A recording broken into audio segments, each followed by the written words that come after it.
Welcome everyone to tonight's discussion. We have a very diverse group of panelists today to talk about the development of localization. Here's a few reminders before we start. Please have your cell phones off. Can people hear us in the back? You guys are okay back there? Yes. You can hear okay? Right. Today we have as our moderator Venerable Miao, Deputy Chancellor of Foguangshan Institute of Humanistic Buddhism. We have Venerable Manxin, Abbess of Foguangshan, New Zealand. Venerable觉凡, Abbess of Foguangshan, Toronto. Venerable妙净, Abbess of Foguangshan, Mabu High Temple in Philippines. Venerable Miao, Abbess of Foguangshan Sulai Temple in Brazil. And Venerable慧徹, Advising Venerable of BLIA Congo. I'm going to pass the microphone over to the moderator, Venerable Malguan. Thank you very much, Virginia, and good evening, BLIA members. Auspicious greetings. How are you tonight?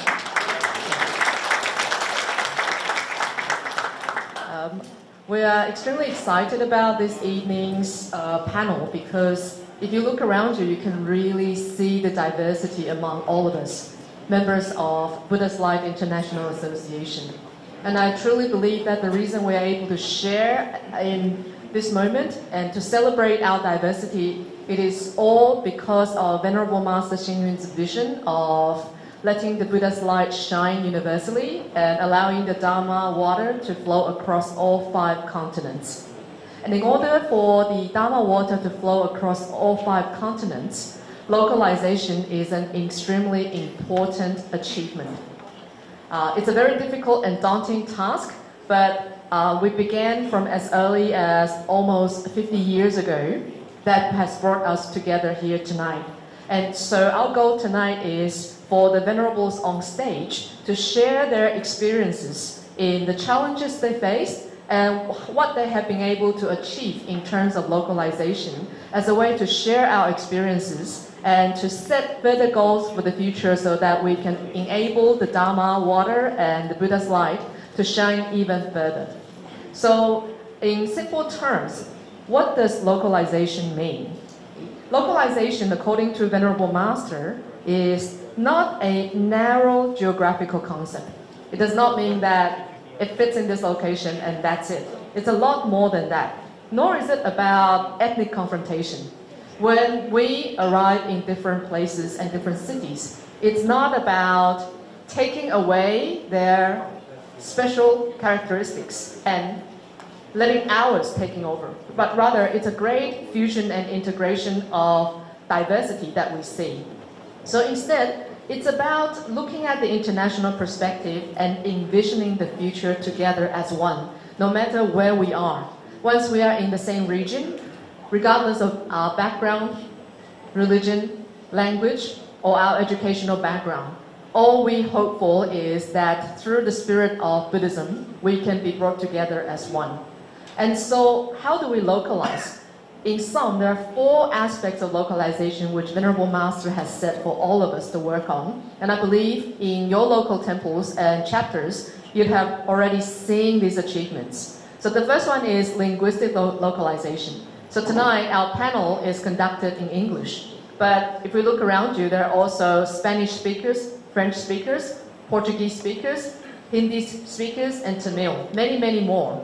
And so for Buddhism to be able to spread in different countries in the local language, linguistic localization is very important.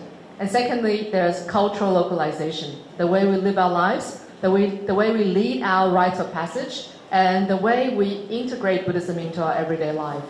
And thirdly, there's the customary localization. Do we eat with chopsticks? Once I was in Los Angeles, and Venerable Huidong made a joke. He said, well, if you're in Xilai Temple, whenever we order pizza, you have to eat pizza with chopsticks. That's how you localize. Okay? But when you go outside of Xilai, you eat with your bare hands. That's localization. Okay? So customary localization is extremely important for us to learn the ways of life in this region. And so I believe the panelists will be sharing a lot more. And fourthly, educational localization is also very important. The way we were raised, our values that are established through the guidance of the Dharma, they are all very important. So based on these four aspects of localization, I'm going to quickly hand it over to our panels on stage. First of all, we're going to go to the Southern Hemisphere. Okay.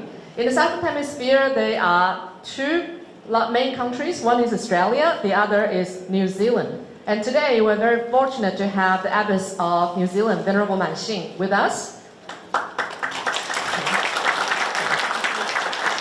So in New Zealand, Buddhism is a foreign culture. Diet is different, language is different, culture is different, habits are different. So all four aspects which I mentioned are different. So I'm now going to invite Venerable Mansin over to the podium to share with us her experiences in how to overcome these challenges and what have we been able to achieve in terms of localization. So please give a round of applause to Venerable Mansin.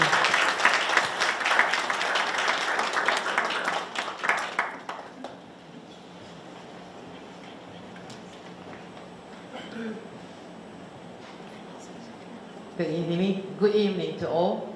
It's very hard to speak to someone who had a fluent English, and I speak behind just next after her. So I try my best to speak after the genius, and it's the most challenging things that we face in our life. I will say that.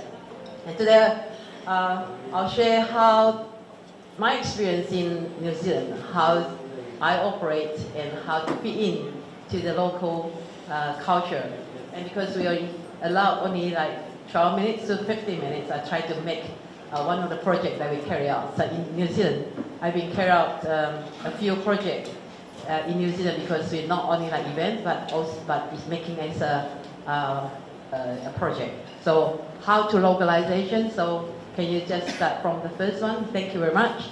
And before we continue on, I'll say that I want to introduce where is New Zealand. Because when people talk about Oceania, they think they're only in Australia. But I was also in Australia before, but now I'm in a very far over there country called New Zealand. Okay, let's see the geography. And I especially wanted to emphasize it because I had to let you know that where is New Zealand, the very far end, over there. So when I was sent to New Zealand, so how to survive? My master sent us there. And then, so how to survive? Can we see?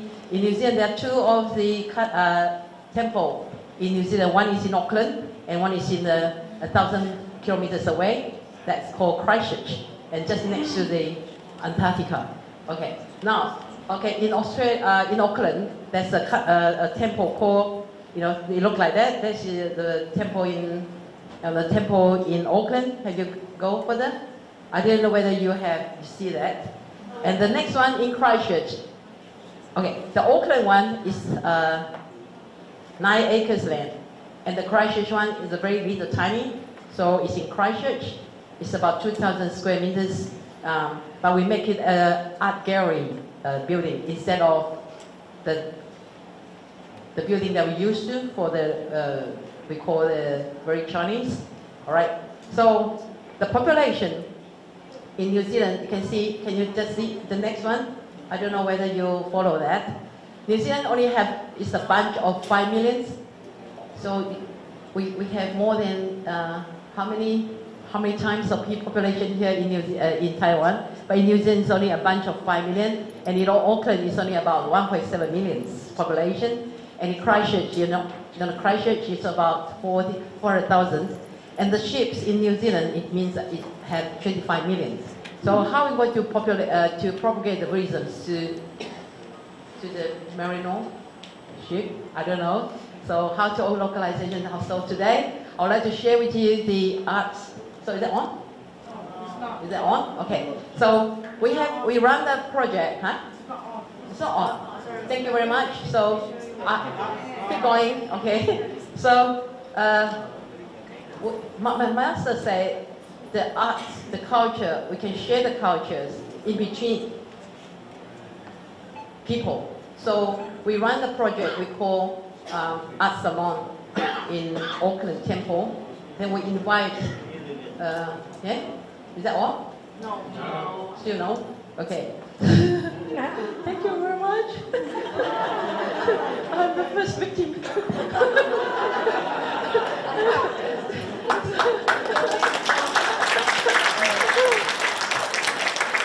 I have a very nice photo, very nice PPT, and I have sent it to the organizing committee, but it doesn't work. It still works. Okay, we go backward to where the location. Okay, the map.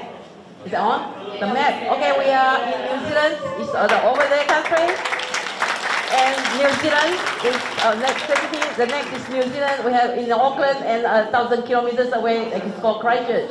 Okay, the Auckland temple look like this. You know, so it's a 9 acres land, and it's a it's a huge. And okay, and then the next one is the Christchurch. It looks like a very art gallery. You know, that's the Christchurch in Riccarton. So, and then we go to the ship one. The ship, New Zealand population is about a bunch of 5 million, and Auckland is 1.7 million, and Christchurch is about 400,000, and the ship is about 25 million. So how are we going to, propagate to the ship? I don't know. Okay, how to localize, and we go to the next one. Okay, so we managed to bring out a project called arts. To interact between our local members, our local community. So the art salon has been carried out for the last 6 years. This year is number 7 years. So I want to share in between the cultures, but art is the most that you can go beyond language. Art is something that is stems from our hearts. It stems from our mind. So the arts can bring us together. So that is we call that the art salon. Salon means that bring people together. So now we look at the next one, the next PPT, which is, so we have carried out the art salon for the last 6 years, and before the art salon. So there are more of the exhibitions, different exhibitions, but I think that we bring artists together. So art salon usually receive, like this year, we received 142 artists apply for to take part into the art salon. So, but we restrict it to hundreds because of the capacity of the room. So, and doing the art is not only like putting the things up on the wall or on the tables or display, but we need to bring out the workshop. So for the whole of this, and we invite the artists to have the workshops on spot. So last year, for instance, last year, because I can talk about last year because art salon usually we carry out in October, November, which after this, I had to return back to New Zealand because of the art salon project. So then we invite the local artists to bring out the workshop. So last year we received a 32 workshop, which is a very massive of work for the whole month of the exhibitions. So the artists, we invite the artists to take part, the local artists to take part, and we help them to exhibit, and also we help them to even promote, like marketing. We do it for them. So whoever, if you have the interest, you can always look at the Facebook of Fo Kwang San New Zealand, and you're able to see this year, 2023 art salons. It is on, it's preparing now, and you want to get some of the pieces and to support the local artists of New Zealand, which is very appreciated, and you can do that. And you can see me, you know me, today I'm here today, but I'm not doing the marketing today. I only wanted to share with you that how we carry out, and it's a massive work, but we can do something. The Master said that Master say, we need to be a person able to give, able to serve, able to carry out the mission, and able to, adding credit for what the men. Only 7 minutes, and okay, it's very scary.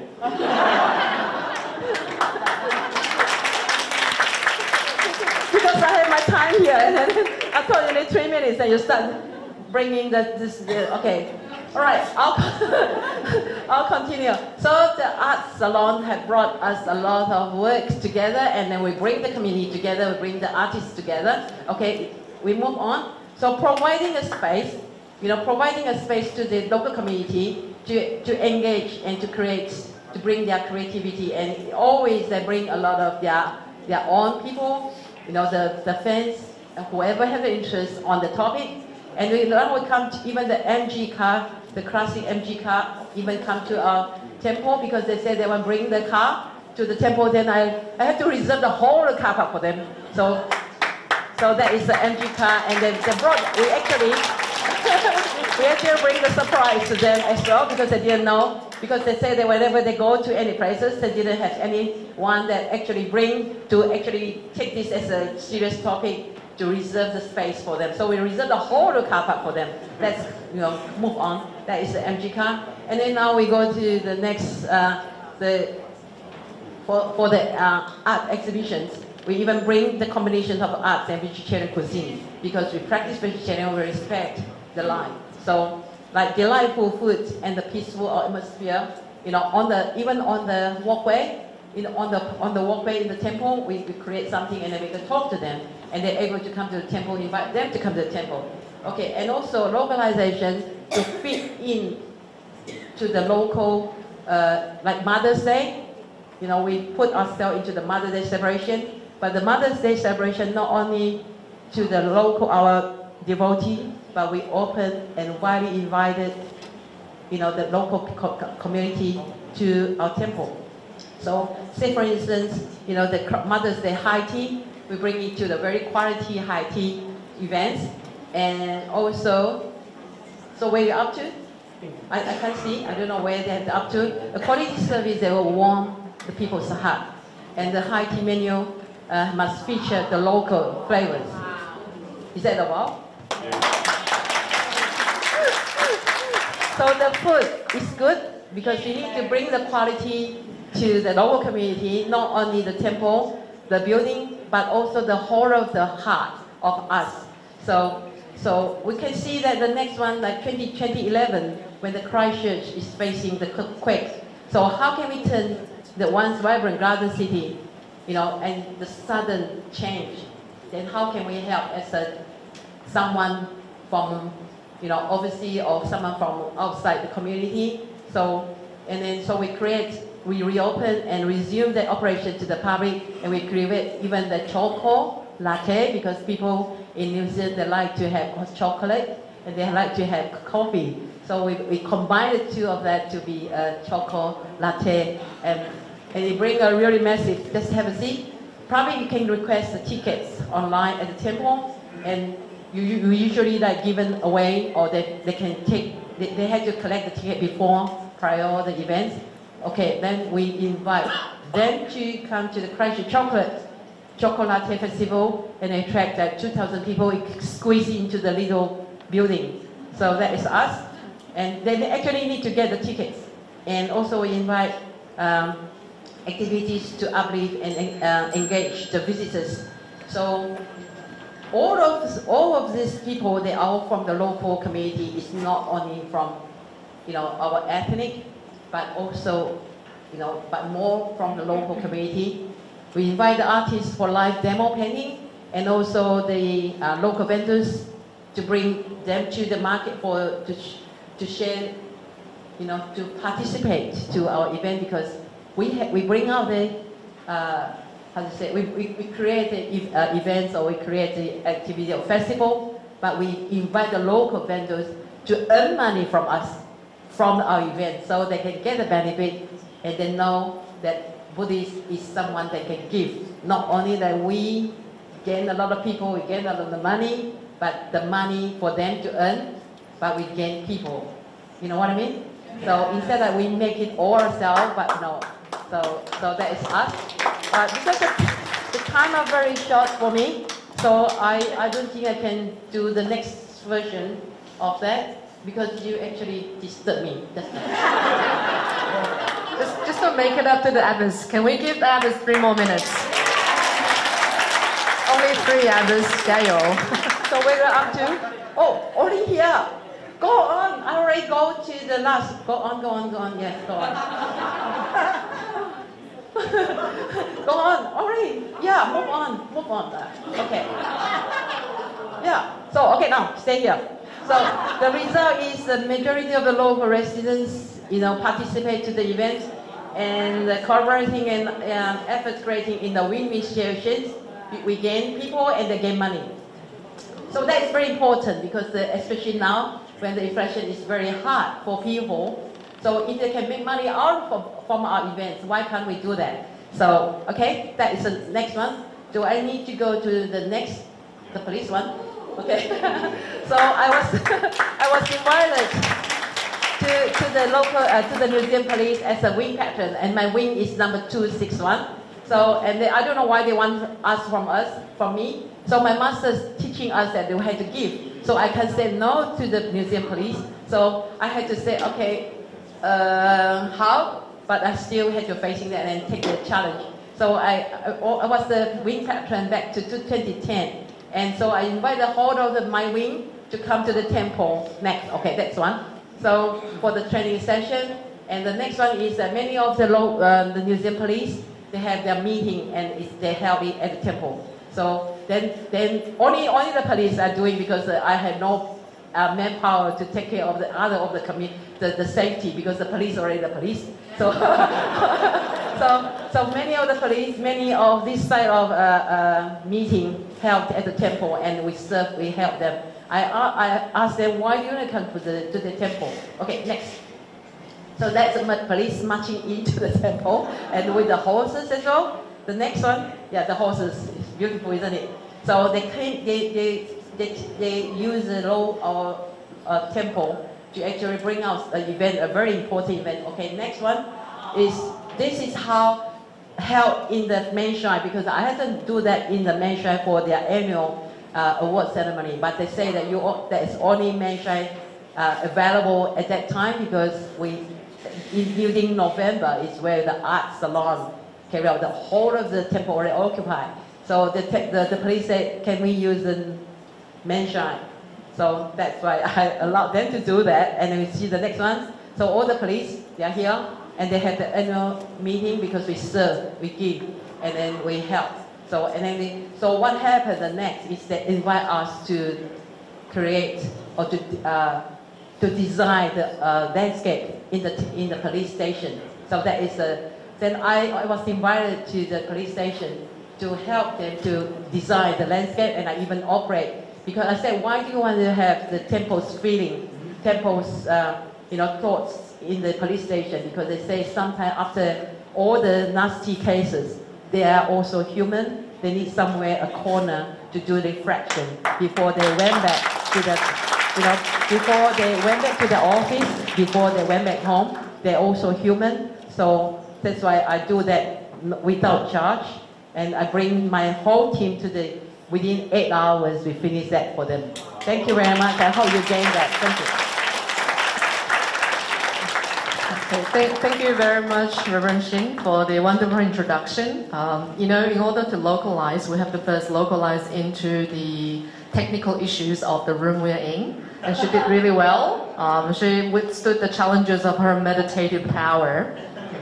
And so to make the temple home for the locals, we can see New Zealand created beauty, safety, delicacy, and then last but not least, tranquility. Isn't it? Yeah, so a round of applause for Reverend Shin. Okay. And now without further ado, we are moving from Oceania into Southeast Asia. Okay, Philippines is another wonderful case of localization which is worth sharing. So now we have the abbess of Philippine Mabuhay Temple, Venerable妙净, to share with us her experiences. Welcome back again. Very nice to see you. We'll be sharing, we'll continue to share and more on the origins and also the development of our Dhamma propagations. Venerable Master Xing Yun sent our head abbots, Venerable Yong Guang, to the Philippines 35 years ago. Venerable Yong Guang then, still very young and tiny, and asked, I'm a Buddhist. Why do you send me to the Catholic nation? And what should I do? In a country that has lots of calamity at that time, back in the 80s. Venerable Master Xing Yun then replied, you go and help through educations, not charity. So with that, our head abbot Venerable Yongguang stayed in the Philippines for 14 years and built 4 temples from Cebu, Bacolod, Iloilo. We have our devotees here, and also witnessed by our Dr. Lau Li Si. Then to Manila. 7 years ago, so she was there for the first stage, and then returned to Taiwan. Then 7 years ago, Venerable Master Xing Yun reappointed our head abbots back to build school. So in the Philippines, Guangming College now have 3 campuses, 3 buildings, 2 school buildings and 1 arena that can seat 1,200 people. So we are very lucky because Venerable Master Xing Yun set our objectives very clearly from the very beginning to propagate Dharma through music and arts, to nurture talents through educations. He did not just say it, but he actually did it by writing 1-stroke calligraphy. So he told Venerable Yongguang when he sent her back again the second time, I will give you money. And that's what our old master, our Sifu, has been very supportive ever since for education, scholarships, and the propagations of Buddhism or humanistic Buddhism. He then stressed that those who are poor know how to cherish. So that's the first part. Thank you. Okay, thank you very much, Venerable Miaojing. We can probably leave some more chances of Q&A about Philippines once we have time to open it to the floor. But now we're going to move from South Africa to America. America divided into North America and South America. So which one would you like to hear first? Up or down? Yeah, North America. So let's invite the abbess of Foguang Toronto, Venerable觉凡, to share her experiences. Hello, good evening. Actually, I think to be actually localized in a certain place, one of the factors that I think is we ourselves need to stay long enough to understand that specific place, to get to know and understand that place. So, although I am in the North America for probably more than 30 years, but where I am now, in Toronto, Canada, is a place that I just transferred to for only 4 years. So I'll try to share some of my experience in both the United States and Canada. So definitely I want to thank Venerable Miaoguang's first brought out the visions of our masters, our beloved masters, in addition to these 4 visions, I always bring out Master's view. I always bring out the Master's views on humanistic Buddhism. So when he always told us that, he always told us that humanistic Buddhism is a teaching that was taught by the Buddha, needed by human beings, that which purifies and virtuous and beautiful. So, based on the concepts, I guess most of our branch temples worldwide provide different kinds of services to serve the community. To serve the community needs. And same with our Toronto temple, branch temple. Like we are providing the Boy Scouts children classes to serve the children, and some drums, dragon dance to serve the young adults. The English classes, Dharma classes to serve the adults, and some probably meditations classes to serve most of the needs in the Western world. And I would not want to say these activities are not localized, as all these are mostly needed by most of our members, no matter what ethnicity they are. And I believe that all the temples are doing the same thing to serve the needs. And the temples where I am now has a history of 30+ years, which has developed its cultures and traditions by providing all these needs to the community. So the question is, who are our community? And if our localizations is focused on Westerners, then how can we develop a series of programs or activities that can meet the needs, and will they be accepted? And what I think localizations is not only providing the needs, but also how to let them stay and in charge of the temple in the future. Just like what you can see in Taiwan, a monk, our Venerable Master, came from China, but totally all the temples in Taiwan, it's actually managed and by the Taiwanese. And so my challenge now is how am I able to bring Buddhism or humanistic Buddhism to reach out to the Western community or a community that is not familiar to us. So maybe some of you might know that the cities where most of our temples are located have a wide variety of ethnicities, cultures, and traditions. So for some medium to smaller scale temples, I think it is easier to convert or adjust to a way that fits to Westerners because of the membership's ratios from Asians to Westerners. And the language definitely plays an important role.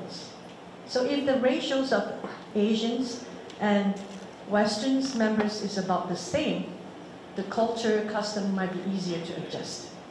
So but for larger temples, where I am now, or some other temples, and that also have some history, how they built up with the Chinese or Asian community.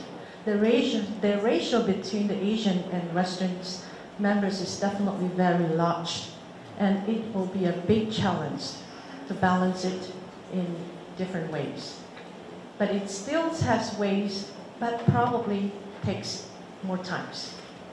So I would like to share two different events that we hosted in the United States and Canada that in two different types of temple as examples. So why I choose these two events is because when I Googled a sentence, what is the most popular, next, what is the most popular traditions, next page, most popular traditions in North America. So it comes up these two. Can you move the next? Nothing happened?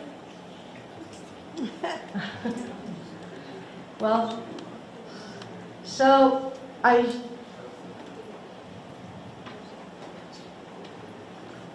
right, it comes up with these two, the Thanksgivings and the July 4th, which is the independent days of United States. What I want to share with you today are these two activities that we hosted in Orlando, Florida in the United States, and Toronto in Canada. So one is the Thanksgiving gathering, and the other is the celebrations of Independence Days in Canada, and also United States, where I in charge is Detroit. And the first activity is the Thanksgiving events that we celebrated in Orlando. We definitely know that most people in the United States celebrate Thanksgiving with turkey, with their families. So it is just like what we say earlier. The holiday is celebrated with a family reunion and a large lunch. It is a custom of gratefulness for all that one has. So as the members in Orlando are multicultural, we actually have different ethnicities to come to share how they celebrate the Thanksgiving in their countries. So we put all this into actions with musics, different cultures that show gratitude to their parents and how they influence the next generations. And we try to create an environment for their members to share their values, the cultures, and the traditions. Not only inject our Chinese cultures into them, because North America is actually a multicultural country that can accept each other. And most importantly, to learn from each other and accept each other. And as you can see from the photos that here, within the community, they not only have Chinese, Asians, they have Spanish, they have people from the South America, it's Florida, and then definitely from the local communities as well. And we celebrate all together. And then they exchange their culture values, and they learn from each other, from kids to young adults to the adults. So you can actually, yeah. Is that the last page? Okay. Go back before. Yeah. Okay. For this particular, you can see a Spanish and ABC, and then a young adult from China. So actually, it's a mixed culture. We can't actually just focus on one ethnic. So that's why how we can blend everyone together and become a harmonious environment for everyone. All right, next, the second example that I would like to share is an event probably very normal to some of your country, but probably a very challenging to a larger temple that has a large ratio of mostly only Asians, but wishing to reach out to the community in a Western world. So as probably we know that most of the event in the temples are celebrating the Chinese cultures and Buddhist celebrations. As for the last 30 plus years, we found out that we haven't had a chance to celebrate the National Independence Day in the local country. So normally it is because it is a national holiday, and most of our volunteers who are Asians, they always like to get in the vacations on that particular day. So we don't have any volunteers available during that time. So when I was thinking about hosting a prayer service to pray for the nations on these special days, a lot of comments came in, and with no ones will come, everyone is on vacation, everyone is busy, nobody will be there. But I actually called upon a team of members to discuss. We started to plan and aim for a target group. As you can see, I used the 5 W's and 1 H on planning. So let's quickly go through the points so that you can see that the first W is why, the reasons that we want. It's we hope that during the COVID that we would like to pray for the nations on this special time, difficult time. So I am not targeting our own members, but I'm targeting on the people who needs the prayer, who need actually who are English-speaking people, because the whole prayer will be hosted in English language. And then I won't go through everything, but you can see from how we plan that at last we still have it on, and then we have more than 200 people attended the first ever English prayer service in our temple. So after that, some English speakers members even told me that they have waited for more than 20 years on this particular English chanting service. So we are actually bringing hope and peace to their minds. So I just want to express, what I want to express is, although sometimes you might think it is very difficult or impossible to do something in a non-favorable environment, but if we can focus on what our target, things will still happen step by step. And last but not least, we wish to create an environment that is very welcoming.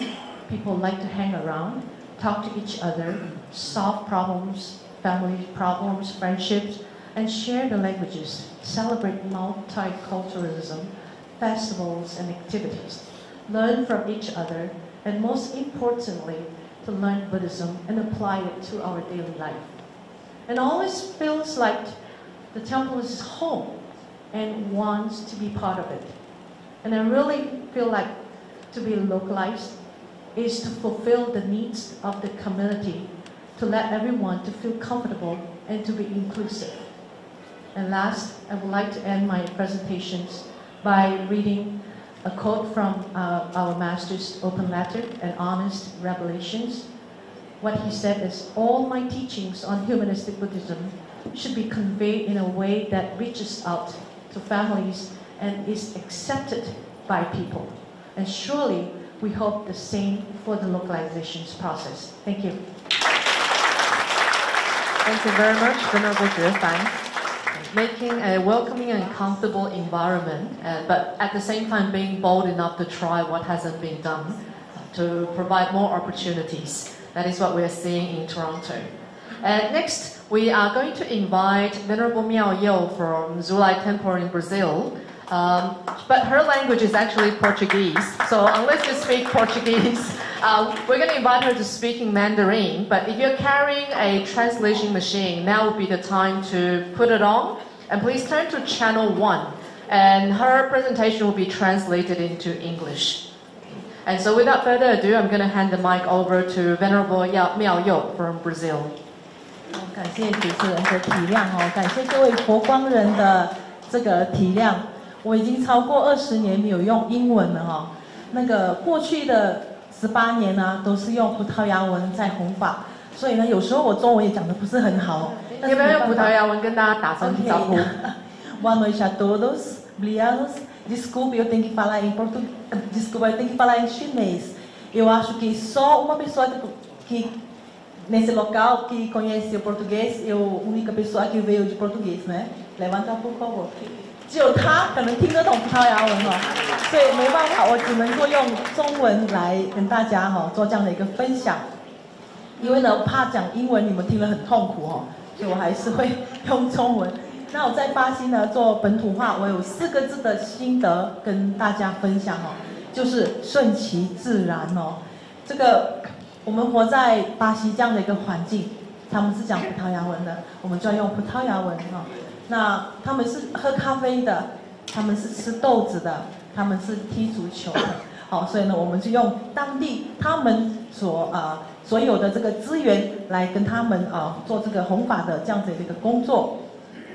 那他们最多的是什么？他们最缺乏的是什么？我就用这样的一个切入点哦。那这个看第2张哦。我给你们看一张照片哦，这张是我自己照的，我非常喜欢这张照片哦。怎么说呢？你们不要以为它是我们故意摆设上去的，它是一个真正的在巴西，在2008年的时候，我们去主持一场佛化婚礼，应该不能讲佛化婚礼哈，应该是讲一个天主教跟佛教一起的这样子一个婚礼哦。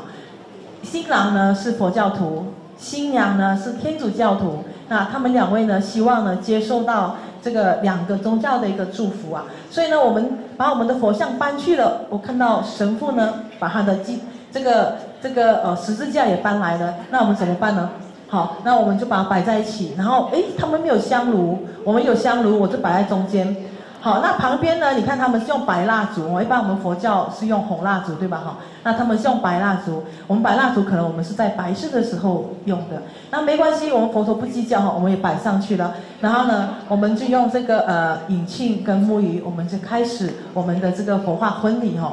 所以呢，这个我觉得这个是个很特别的，我们很感谢巴西这个国家呢，它非常的接纳，它非常的包容。所以呢，我们呢就用呢。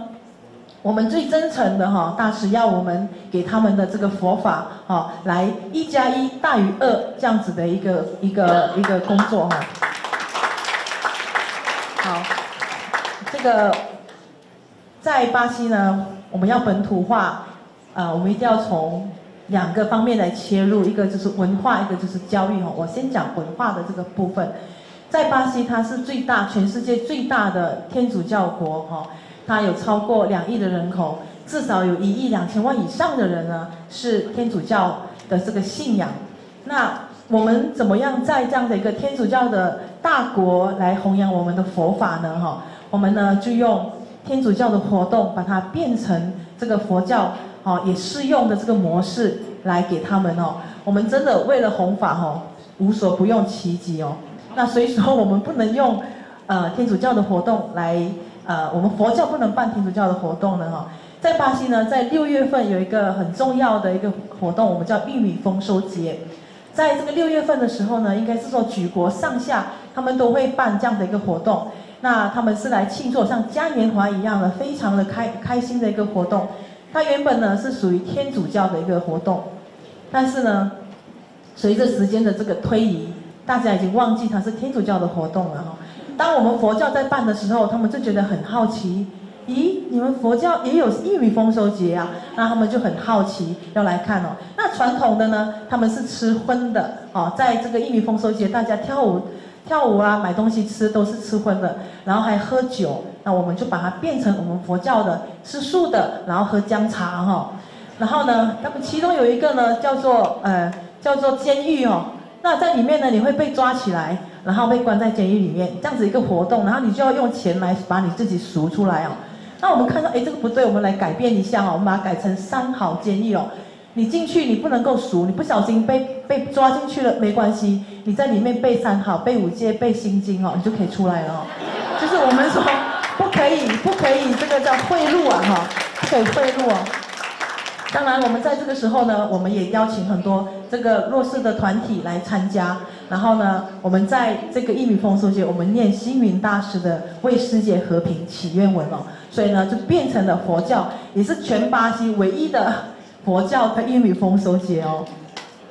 好，再来呢，我们有文化弘扬佛法哈。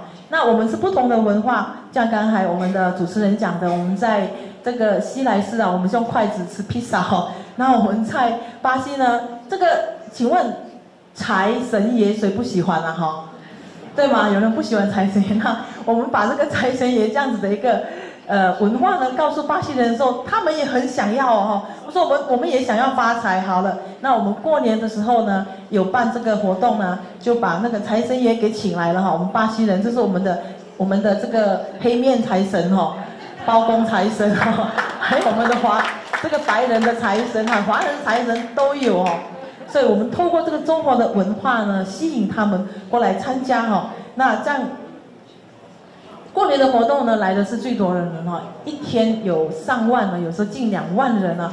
那我们会发这个帽子给他们，因为都非常的热，所以呢，我们会把这个帽子呢上面印了3好4给，让他们带回去呢，至少他们知道这个3好4给他们方便啊。哎呀，太热了哈，有这样子的一个必印给他们哈，还有3好，他们带回去呢就可以挂起来，或者是他们来年会拿来说。这个是我去年参加的哈，我今年呢这个有备而来哦。那我们呢，当然也有这个提供很多的这个华人食品，就好像这2天各位在云居楼哈吃到的这个华人食品，对他们来讲呢，他们很喜欢哈。所以呢，这个我们用这样的一个吸引他们呢，你可以看到哦，这个照片上是水泄不通哦，真的你要走过去都很难，他们非常的有耐心排队。排了1-2个小时去到前面，请问你这里是卖什么？哦，原来他不是要吃东西，他是要去看另外一个东西。没关系，他们的人就是这么的好，所以呢，这个1-2万人这样子排队哈，是非常夸张哈，但是非常的成功的一个活动。然后再来呢，我们有一个这个我每一年呢，我都会好几次做这个马来餐啊，因为我来自马来西亚哈。那这个马来餐呢，我特别介绍呢，这个是一个饮食的一个文化。那下面你们会看哦，辣度有多少，然后特别标明要用手吃哦。为什么这个那么重要呢？因为这个呢，它已经形成了一个巴西人非常喜欢的，尤其是我们的官员哦。我们要讲打入这个官员，我们是用这个来接引他们哦。我们的这个其实你看哦，有好几个是厅长、局长哈、市长级的人，他都在这个桌子上。他们呢来到如来寺呢，放下了他们呢穿西装的那种很严肃的，他们竟然要用手吃饭。我跟他讲说，你回到你的儿童的那个很快乐的那个时光哦，所以他们呢吃了还会吮手指哦。然后他这一次呢，我途中讲习会特别赶回去，是为了要煮给他们吃哦。然后呢，当然啦，这个这几个呢，还有这个 hotel 哈，这个一些的饭店的一些一些的负责人，他们也来了受邀哦。这是我们的局长呢特别邀请他们来了，他说。我带你去如来寺哈，然后但是我指定要你煮马来餐给我们吃。好，那我回去，我带了一本书回去哦，就是献给旅行者365哦。那这个旅游局的这个局长呢，还有厅长呢，会回去帮我做宣传。那现场呢，也有这个饭店的这个负责人啊，他跟我讲说，我的饭店快开幕了，我需要你这本书哦。所以呢，我们就把我们师父的献给旅行者365呢，就这样子透过一餐饭哦，给送出去了哦。然后这个来吃饭的哈，如果你们看到哈，其实有2个是我们的现任市长，现任副市长跟前任副市长，他们呢也跟我们的互动非常良好。只要我煮马来餐，我没有叫他我就馋了哦，我一定要通知他来吃哦。所以呢，他们2位呢也成为佛光人。你看他穿的这个我们的 PLIA 的这个制服哦。那在文化的部分呢，还有就是这个书展哦，我们也打入了这个书展，我们进一步的走出去，在我们应该是说在去年我们第一次参加这个圣保罗国际书展，它是南美洲最大的一个文化的一个活动。那它9天的书展呢，吸引了100万的人哦。那我们参加了哈，在短短的9天呢，我们也吸引了至少我们保守估计有15万的人到我们的那个现场哦。然后主办单位呢知道我们参加也很开心，叫我们一定要帮他做这个开幕的仪式哈，就是带领禅修哈。我们上次呢，我就上去呢念师父的祈愿文哈，带领他们禅修。这个师父的书籍哈，很多受到很大的这个大家很喜欢哈，很多小朋友都很喜欢。那我们现场呢有做这个有奖问答啊，小朋友们来呢，只要他答得出哦，背3好什么的，我们就送他们书哦。然后还有呢，就是你看我们接受了这个电视台的采访啊，好，然后呢，这个还有我们的法师呢也到场唱歌哦，就是把人吸引到我们的摊位过来。那他们最喜欢的呢，就是电子法语哈。他说非常的准哈，这个大师的这个法语哈非常的准，我们超喜欢的哦。然后呢，另外一个他们最喜欢的就是说，他们很多疑问啊，去哪里问啊？他们对佛法想要了解更多，乃至于他们家里的很多的问题、事业上的问题，他们希望这个佛教的这个智慧哈，来帮他们解决。所以呢，我们在那里就设了一个摊位哈，真的是从早到晚都有人排队来问法师哦。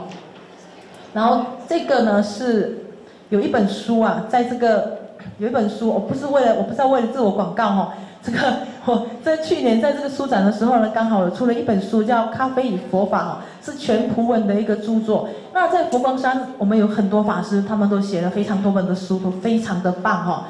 那其实这一本也没什么大不了，我特别要介绍是因为呢，它的价值在于它是一本本土化的书哦，它是为了巴西民众所需要在疫情的时候，针对他们的疑问，他们写信过来告诉我他们什么问题，写给他们的这个一些佛教的一个 answer 哈，所以呢，他们都这本书真的是对他们来讲，疫情也帮他们度过哈。然后呢，这个还有一个很重要的背后，这些本土化我们要有一个团队哈，本土化的团队，那这是我们巴西的这个本土化的莲花分会。我们有很多活动都是他们带领的哈，比如我们的导览啊，我们的友爱服务队，我们的社区一莲花，我们很多的培训，我们乃至于童子军都是我们本土的这个分会他们在负责哦。那教育的部分呢，还有一个很重要的就是如来之子哈，相信大家都听过如来之子。那如来之子教育计划是大师的这个慈心悲愿在巴西呢，它是一个很重要的一个加分的一个计划。我们用足球来文化来教导当地的孩子哈，那这个时间的关系用跳的哈。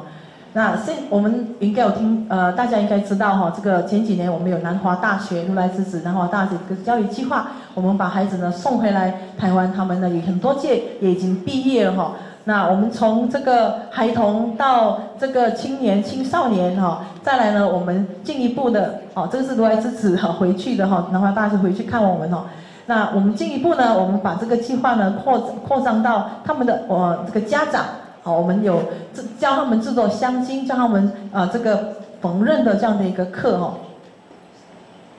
好，再来呢，很重要的这个教育计划，很重要的这个教育的部分呢，就是佛学院哦，如来佛学院呢，在2004年开办哦，也是大师的一个交代，我们要本土化，一定要办佛学院哦，所以呢，这个佛学院的学生呢，也为我们做了很多本土化的工作，包括我们有很多的出家众啊，好，现在有一位出家众也是佛学院的毕业生，待会大家会看到哈。那除了我们在室内办的这个讲座呢，吸引很多巴西人哦，我们都是直接用葡文讲的哈。那我们还这个是我们的禅修课，因为我们知道巴西人非常喜欢禅修，那我们的禅修几乎100% 都是巴西人参加哈。你看到的哈，这个1日禅，还有我们的这个3日禅、4日禅哈，他们最喜欢这个是户外的哈。那你们看到一张呢，巴西人哦，全部拜斋的都是巴西人哦，这个是。我们觉得说，他们能够接受我们的这样子的一个拜斋的文化哈，所以他们因为透过这个禅修来吸引他们了。那这几年呢，除了我们市里办的活动呢，我们觉得也要走出去哦。所以走出去也是一样哦，像刚才讲的，语言很重要。所以呢，因为我们用的是葡萄牙文，所以他们可以接受哈，我们给他们的佛法。那这几年呢，我们也受邀到大学、中学、小学去介绍佛教。那这一章呢？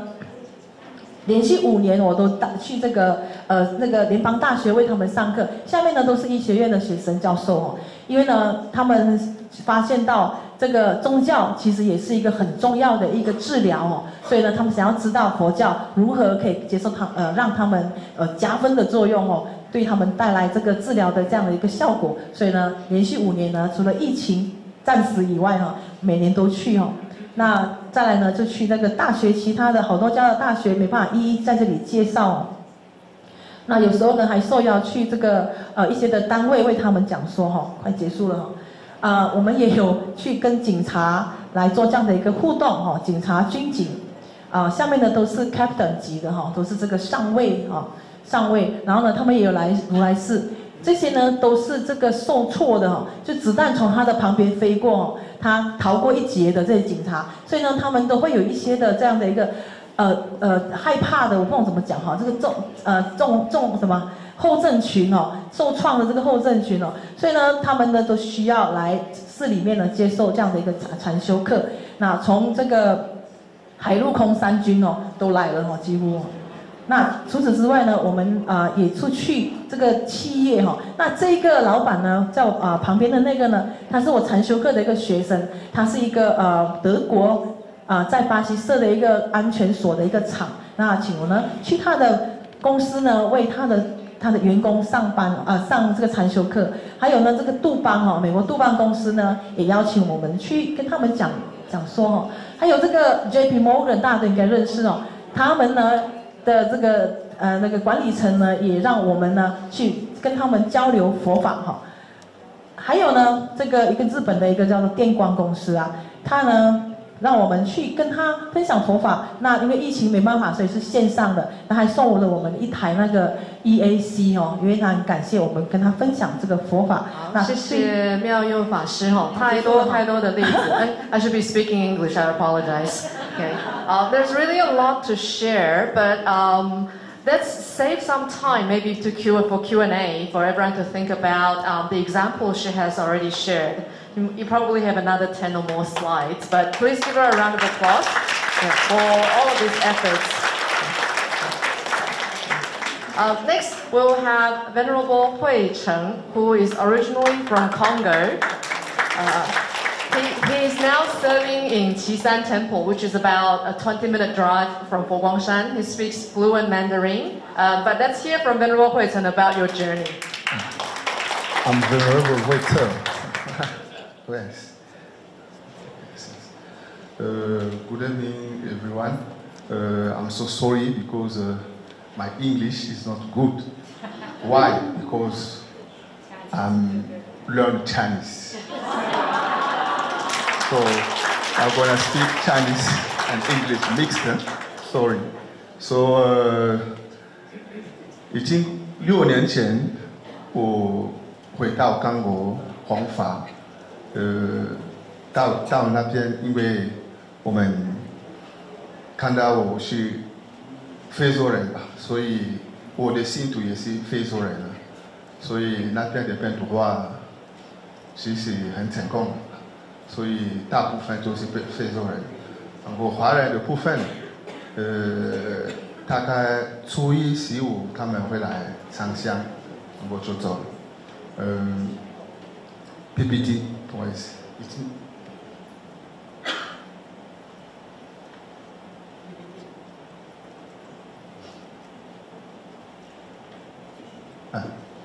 所以我们那边是一个非佛教的国家，所以我们信仰是基督教，所以大部分都是基督教徒。所以什么样可以把他们变成佛教徒？所以从一些师父教我们的那个要给，所以我们大部分那个礼拜天的时候，我们会把一些好吃我们喜欢吃的那个在非洲那边会煮，请一些小朋友，请一些大人来供修完。可以在那边用上了，所以他们现在很习惯，很喜欢，然后慢慢来。现在有很多一些我们佛教的那个刚果，像我们两位从刚果来，我们会长还有他的女儿从刚果，他们会过来参加。我们先站起来，所以他们两位也是妇女啊。所以爸爸佛光会，女儿是佛光会，所以女儿想要真的是要留在这边读南华大学、佛光大学也好，所以每位刚机关，如果他们会留在这里读书，所以我们在刚果，其实佛教也慢慢广大，所以希望能够有因缘的话，再做一些各位，如果因为刚果。真的是什么都有了，什么都有，所以欢迎。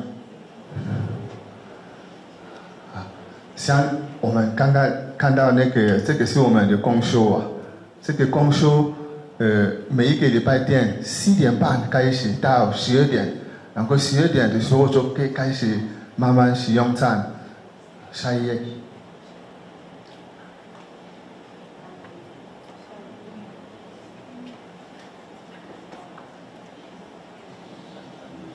然后我们的课程排得很好，这个是我们每一年有那个佛学会稿，所以我请在道场举办这个活动。下一页，这个是我们活法祝福礼啊，有一个小朋友他们特别请我们要跟那个小 baby。烧一些那个观音呢，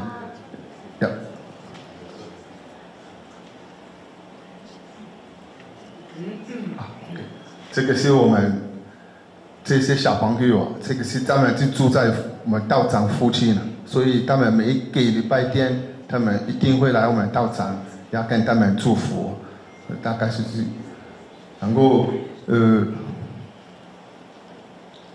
所以我们的课程。礼拜1有讲修，礼拜2有那个要帮他们煮菜啊，点做的部分。然后礼拜5有舞蹈功课，礼拜6就是我们那个讲修，然后礼拜天就是我们公修。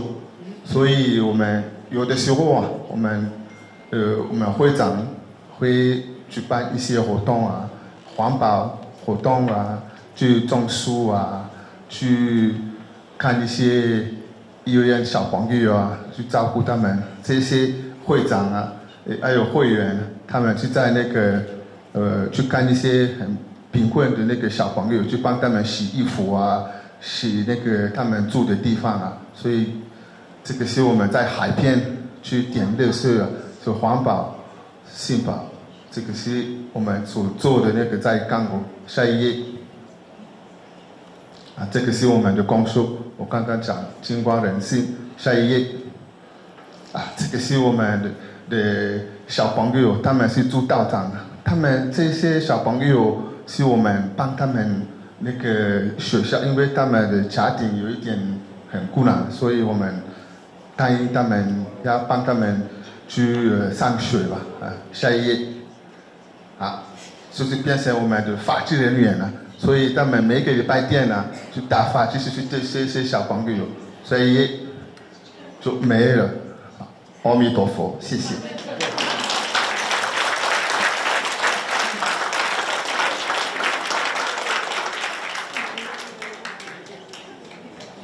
Okay, thank you very much, Venerable Hui Che.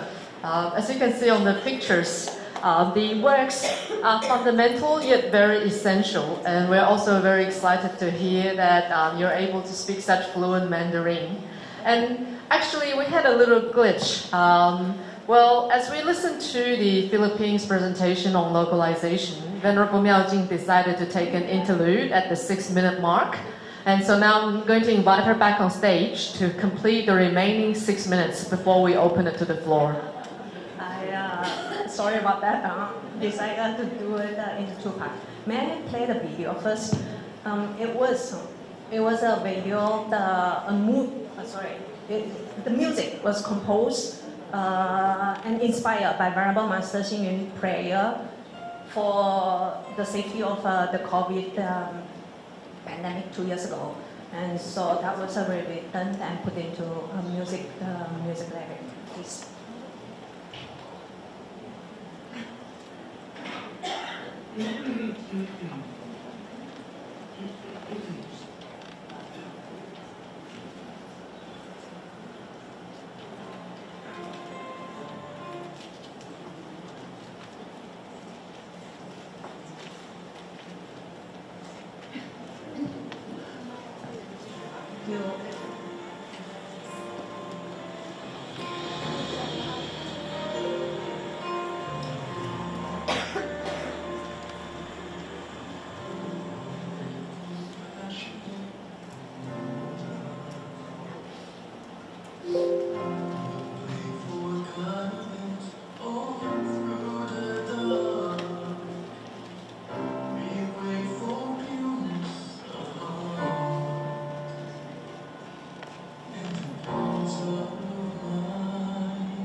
Side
that music is always better than talk.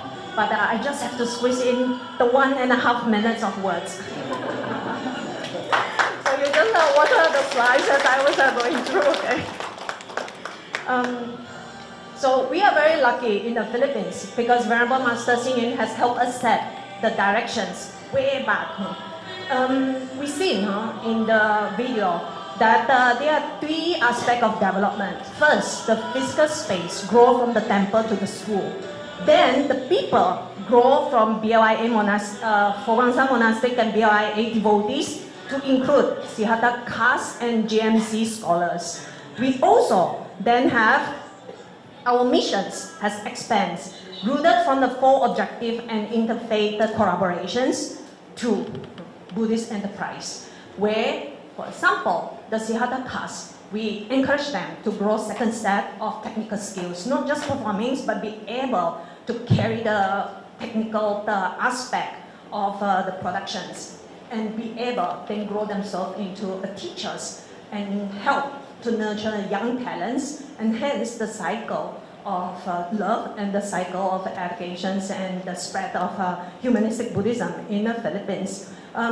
Again, we are very lucky, the last slide, that Venerable Master Hsing Yun has given us further directions at the 50th anniversary. He said, Siddhartha is the pride of Buddhism. Second, establish men's basketball. Third, build Kwangming College, and which was inaugurated last June 12th, witnessed by 15,000 BLIA from Asia. And I want to say to Sifu, we did it, Sifu. Venerable Master have asked, we asked Venerable Yongguang to continue to spread. And I felt that this is our missions. And also was being said and proclaimed by all of us in the Philippines that our mission is to introduce Venerable Master Hsing Yun through the multitude. It is also our job.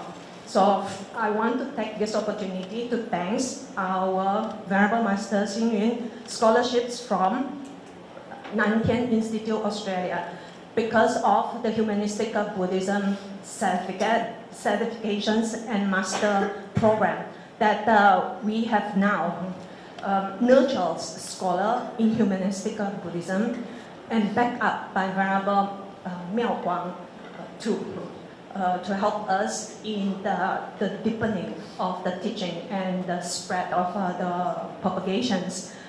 So we now have Humanistic Buddhism Center of the Philippines that take on the 6 directions, which was the essence of the 7 directions of Fogangshan for the next 50 years. Thank you very much. I'm supposed to sing you a song, but next time not. Thank you very much, Venerable Miaojing. Well, what an interesting night. I believe you've been presented with a visual feast of localization in the 4 aspects, linguistic, cultural, customary, as well as education, all shown by each of our 5 presenters on stage. We are quite on time. We still have about 17 minutes, and perhaps this would be a very good time to open it to the floor if you have any questions and comments for our panelists. So if you have a question, feel free to raise your hand. 我们有人递麦克风吗? So, okay. We have mic runners around the room, so if you have any questions or anything you would like to say to what you have heard tonight, please feel free to rise and raise your hand.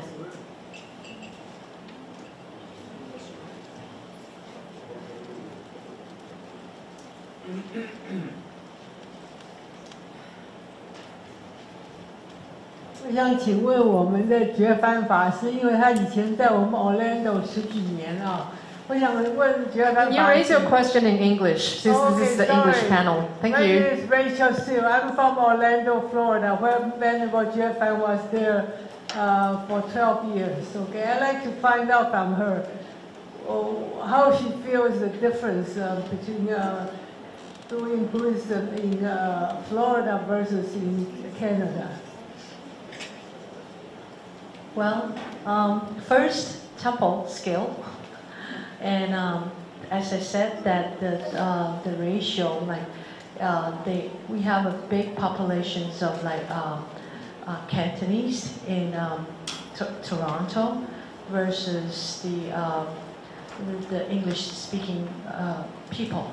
So as you can see that once we have any activities in Toronto, all the Asians will cover up all the space, and you can see even you have a lot of the numbers of English speakers. It's actually more than Orlando, but you barely can see them. That actually, I think that is one of the factors that will affecting how we move forward. So, and when I was in Orlando, even when we celebrate the Chinese New Year, you can see 80% of the participants are English speakers instead of Asians. So when you go up to the stage, you can't speak Chinese. You have to speak automatically. You have to switch your language to English. But when you are in Toronto, 90% or 95% are Asians. How could you speak English in such a big populations, right? So this is, I think that actually affecting how you move towards the localizations. But I think again, we are meeting the needs. But how can we let the others feel more comfortable? It's the thing that the factor that we want to work on. So that's definitely it's my challenge as well. And also I think that we need to build consensus among the venerables and the executives among the BLA. How we can work together as a team to help others to be part of us. Thank you.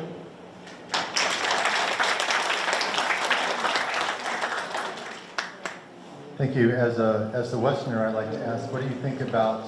I mean, you're doing everything in the local language, of course, and you're trying to localize. Apologies, we can't really hear you. Can you raise your voice just a little bit? All right. All right. So the question is, what do you think about I'm from a Westerner, obviously. What do you think about our Western consumer culture, and to what degree do you let that float by, or do you try to lead us out of that Western consumerism? Are you directing this question at any particular panelist? Not really, I guess. So it's for anyone on stage yes, who would like to answer. Okay, so to our panelists. Okay. So just to check, your question is how do we direct? How do we respond to the Western consumerism, or how do you try to lead us into it? To what degree do you try to lead us out of it? To what degree are you permissive of it within the Buddhist tradition as you try to lead us on the path, lead Westerners such as myself? So how do we lead Westerners into or out of the Buddhist religion? Yeah, how do you lead us into the religion?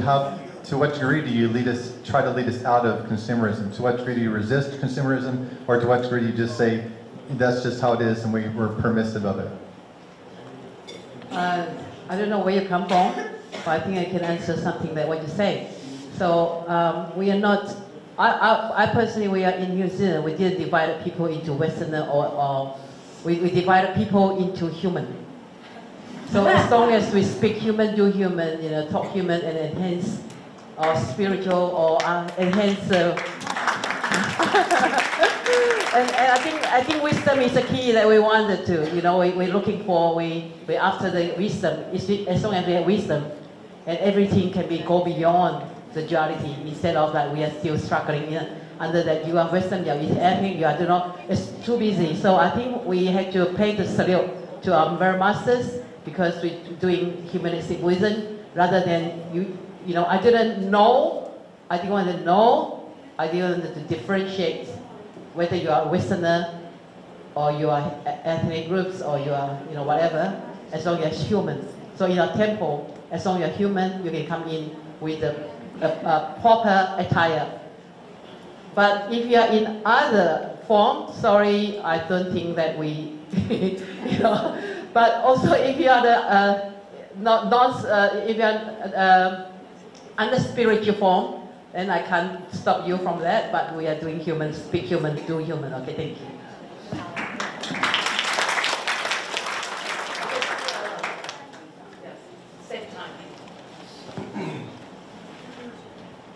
Good evening. Firstly, honors and respect from on behalf of Bangladesh chapter. My question: to propagate Buddhism in rural region, especially in Bangladesh, can any thoughts establish technical university or temple or to any school, any thoughts headquarters with the Bangladesh chapter? Thank you. Would any one of you like to? Well, first of all, can you repeat your question clearly so they actually understand the core of your question before? Can any thoughts to establish a technical university or temple or because to propagate humanistic Buddhism or Buddhism? Because our Bangladesh Muslim country has to want to be Buddhist to propagate. Understand? Do you mean, are we planning to establish schools or centers to propagate Buddhism? Is that the question? Where? In Bangladesh. So, are you directing any questions to any particular panelist? So it's a general question. Who would like to answer on stage? Yeah.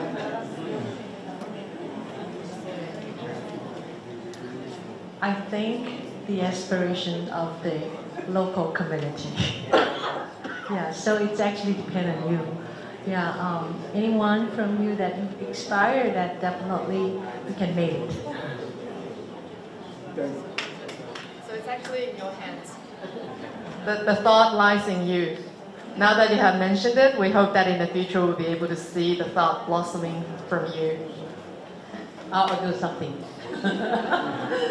We build the temple around the world. It's not that we want to build a temple around the world, it's because the needs of the local. So Master didn't want us to build so many temples because once we often say that, oh, in which way and which country, and then someone wanted to donate a land and to build a temple, and Master say that, you can have the whole global. But where is the person? Where is the where is the leaders and where is the people that are doing it? So we build a temple is because the needs of that, from the local community. Otherwise, I don't think we want to. There's so many areas that will require us or invite us to go and build the temple. But it's a need from the local. So, they refer to you because you make the vow. So you make sure you be careful. You have to because you make a vow, you have to take the responsibility. It's not that you give the question and we have to answer. No, we have to say a no to you because you are the key, and then you go and make the vow and make the vow work. Thank you.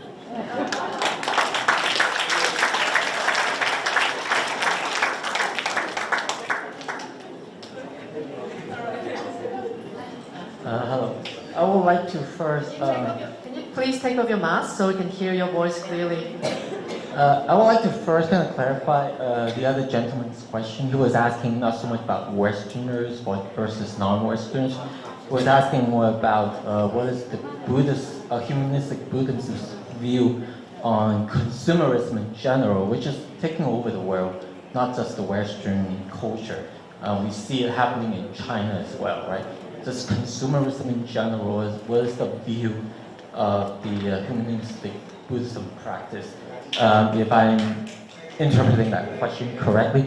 So I just wanted to revisit that question.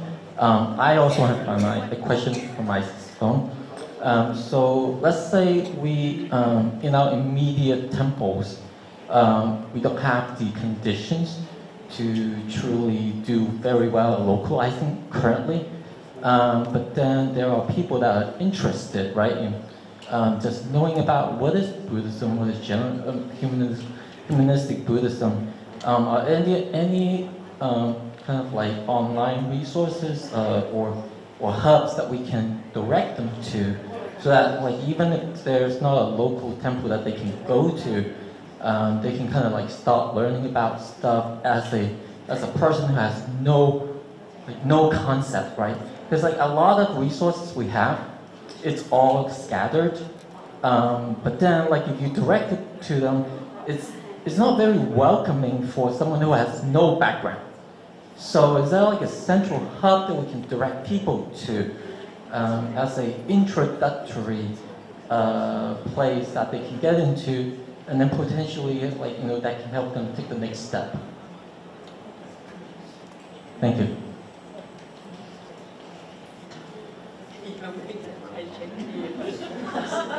Apologies. Just to clarify, your question was how do we refer people to resources and places to learn about Buddhism if they have never come across it? Okay. Can we put ourselves back to human again? As long if you are hungry, you know where to get the food, and you know which food that actually suits you. Otherwise, you only nothing better to do. You go and talk about so much. I often say that, I'm interested in Buddhism. I say, I don't believe. I say, how can you? I'm actually interested. I say, I don't believe. You know why? Because you won't wait for me to tell you what is Buddhism. Because Google is so, and you can take any Google. You won't wait for people to tell what you want to know. So I don't believe whoever interested in Buddhism unless you actually make it work and you're looking for the food that you want. So otherwise it's wasting of time.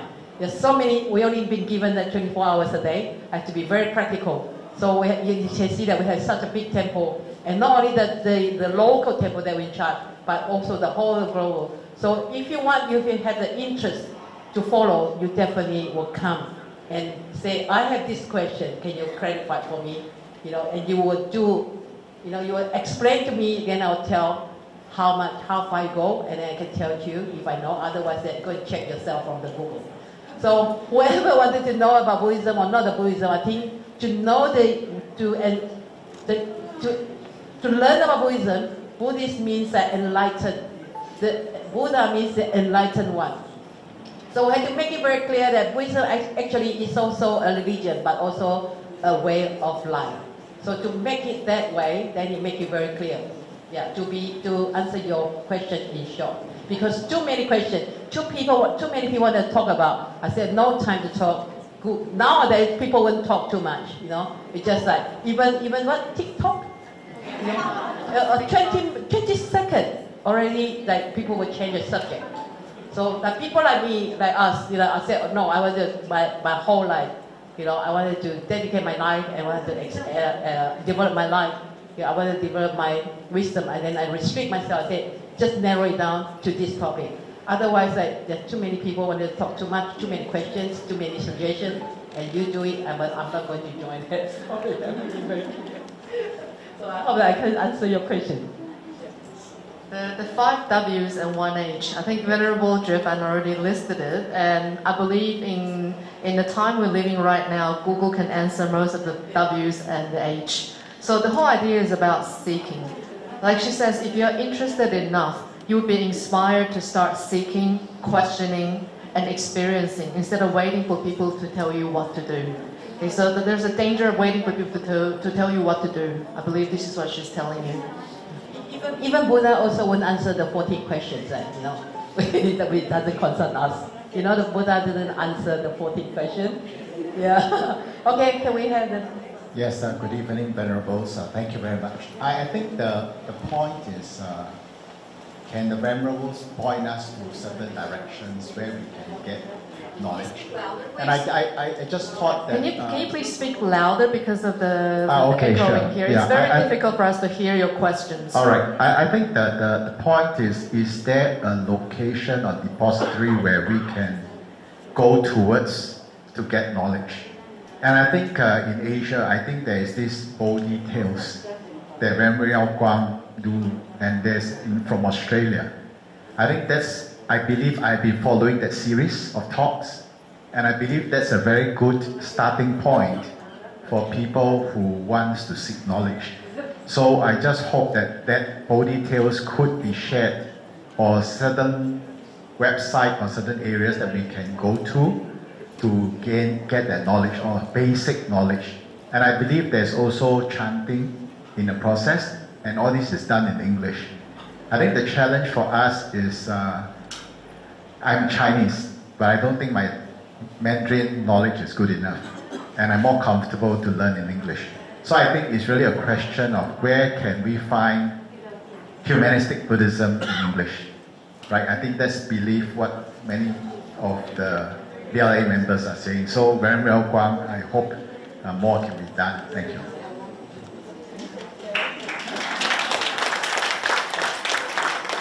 Thank you. Just based on your question, do you know why Abbas Manching is laughing? Because he says, if you guys can't find it, I have failed at my work.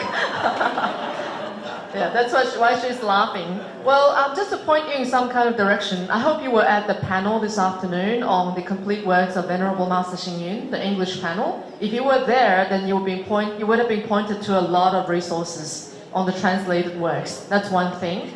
And secondly, if you Google Foguangpedia, right, Wikipedia, Foguangpedia, you'll be able to find a website that consolidates everything you were asking for.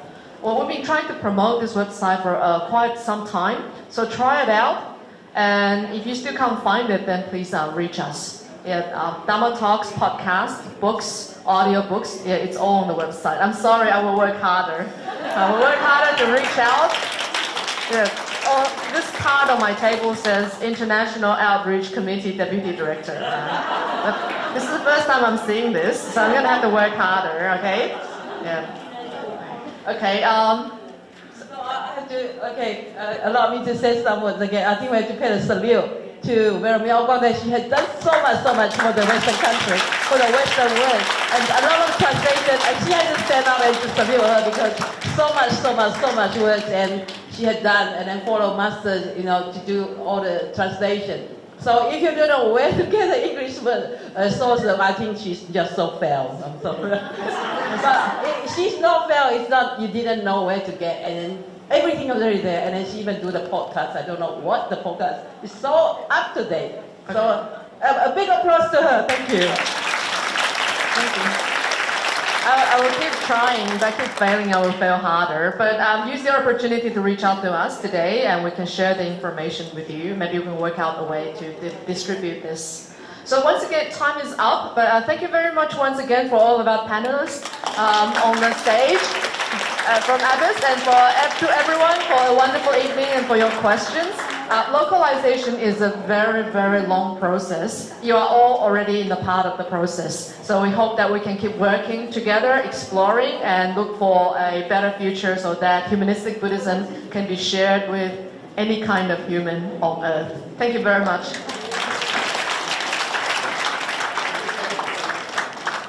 Please, everyone, stand up. A big round of applause to our wonderful panelists and our moderator. Thank you, Venerable. Thanks for sharing.